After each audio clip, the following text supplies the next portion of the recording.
పురుషోత్తమ క్షేత్రంగా ప్రసిద్ధిగాంచిన పూరీ క్షేత్రానికి శ్రీక్షేత్రం, శంఖక్షేత్రం, నీలాచలం, నీలాద్రి అనే పేర్లు కూడా ఉన్నాయి. పూరి అంటేనే పూరించేదని అర్థం. భక్తుల కోర్కెలు తీర్చే దివ్యక్షేత్రం కావడంతో పూరి అనే పేరు జగన్నాథుడి కరుణా కటాక్షానికి పర్యాయపదమైందని భక్తుల విశ్వాసం. సోదరుడు బలభద్రుడు, సోదరి సుభద్రతో కలిసి జగన్నాథుడు ఇక్కడ కొలువయ్యాడు. 1078వ సంవత్సరంలో కళింగ పరిపాలకుడైన అనంతవర్మ చోళగంగదేవ నిర్మాణం ప్రారంభించగా ఆయన మనవడైన రాజా అనంగ భీమ్దేవ్ పాలనలో పూర్తయింది. అంతకుముందు అక్కడున్న ఆలయాన్ని ఇంద్రాద్యుమ్న మహారాజు కట్టించారని చెబుతారు. ఈ ఆలయంలో అనువనువు ఒక మిస్టరీనే.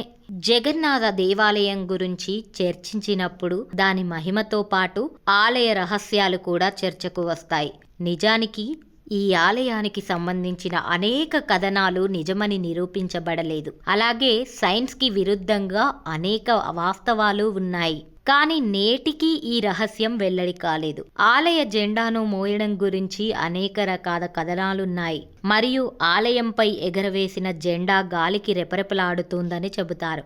ఈ మిస్టరీని ఇంకా ఎవరూ ఛేదించలేకపోయారని కూడా నమ్ముతారు. అలాంటప్పుడు జగన్నాథ ఆలయ ధ్వజానికి సంబంధించిన కొన్ని విషయాలు తెలుసుకుందాం. ఈ ఆలయం చుట్టూ నిర్మించిన ఇతర దేవాలయాలు భవనాలపై ఉండే జెండాలు ఒకే దిశలో ఎగురుతాయి. అయితే జగన్నాథ ఆలయ జెండా వేరే దిశలో ఎగురుతోంది. మామూలుగా ఏ గుడికి కట్టిన జెండా అయినా సరే గాలి దిశను బట్టే ఊగుతుంది. కానీ ఇక్కడి జెండా మాత్రం గాలి ఎటువైపు వీచినా వ్యతిరేక దిశలోనే ఊగుతుంది. జెండాకు సంబంధించి మరో ముఖ్యమైన విషయం ఏంటంటే 45 అంతస్తుల ఎత్తున ఉన్న ఈ ఆలయంపైకి నిత్యం పూజారి ఎక్కి జెండాను క్రమం మార్చకుండా మారుస్తుంటారు. ఈ ఆచారం దాదాపు 18 ఏళ్ల నుంచి జరుగుతోంది.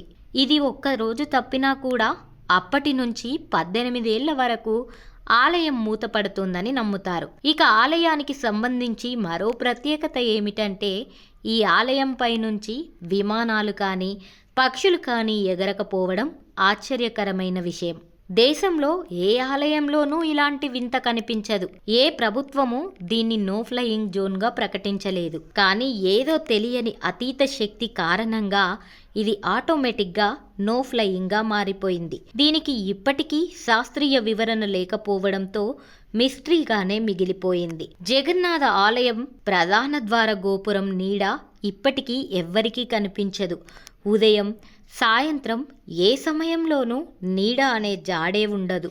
ఇదంతా ఆలయ నిర్మాణంలో ఉన్న ప్రత్యేకత లేదా దేవుడి మహిమ వల్ల అలా జరుగుతోందా అన్నది కూడా మిస్టరీగానే ఉంటుంది.